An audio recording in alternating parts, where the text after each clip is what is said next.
جنت البقیع کے کھلنے کے اوقات فجر کی نماز کے فوراً بعد پون گھنٹے تک ہوتے ہیں، اور عصر کی نماز کے بعد پون گھنٹے تک جنت البقیع کھلا رہتا ہے۔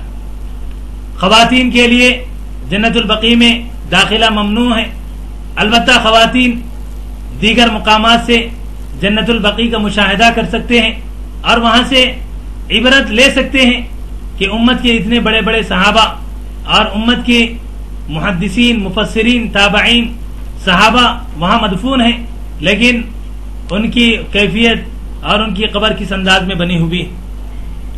حضرات گرامی قدر،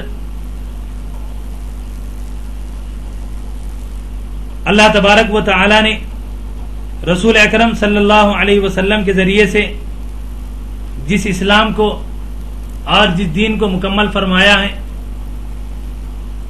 وہ سیکھنے سکھانے سے اور معلومات حاصل کرنے سے تعلق رکھتا ہے۔ اس لیے ضروری ہے کہ ہم مدینہ منورہ کے سلسلے میں اور جو معلومات ہو سکتی ہیں اس سے بہتر حاصل کریں اور زیادہ سے زیادہ جاننے کی کوشش کریں۔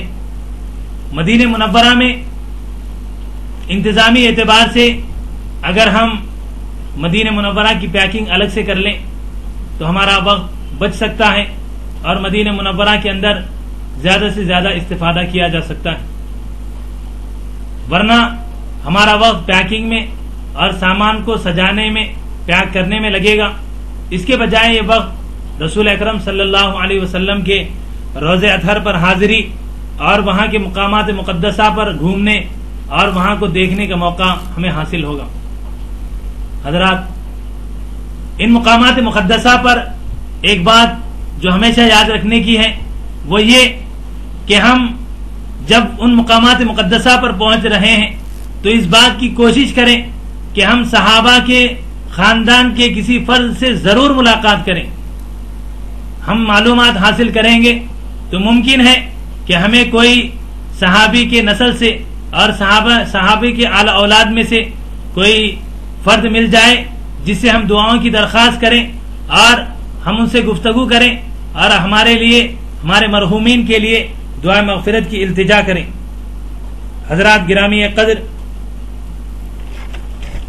مدینہ منورہ کے بعد ہمارا حج کا جو اہم مقام ہے وہ مکۃ المکرمہ ہے۔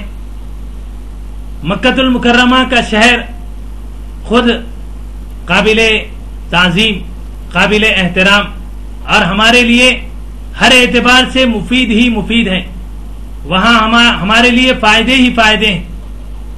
مکہ مکرمہ ہم جانتے ہیں کہ وہ شہر ہے جس کو اللہ تبارک و تعالی نے سب سے پہلے بسایا، اور وہ مقام ہے جہاں پر انبیاء کرام علیہم الصلاۃ والسلام کا سلسلہ شروع ہوا اور جہاں پر انبیاء کرام علیہم الصلاۃ والسلام کا سلسلہ ختم ہوا۔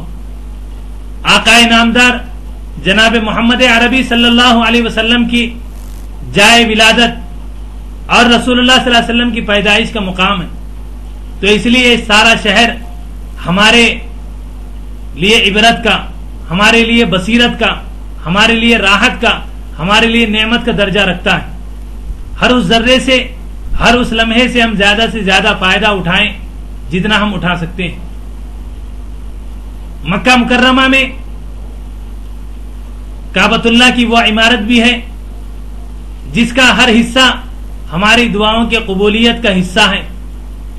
کعبۃ اللہ کے اندر بے شمار مقامات ہیں جہاں پر دعائیں قبول ہوتی ہیں، اور عام طور پر اگر ہم یاد رکھنا چاہیں تو سب سے پہلے کعبۃ اللہ کی مسجد حرام، جو کعبۃ اللہ کو اپنے دامن میں لیے ہوئے ہیں اور کعبۃ اللہ جس کے سائے میں آباد ہے، وہ مسجد حرام کہلاتا ہے۔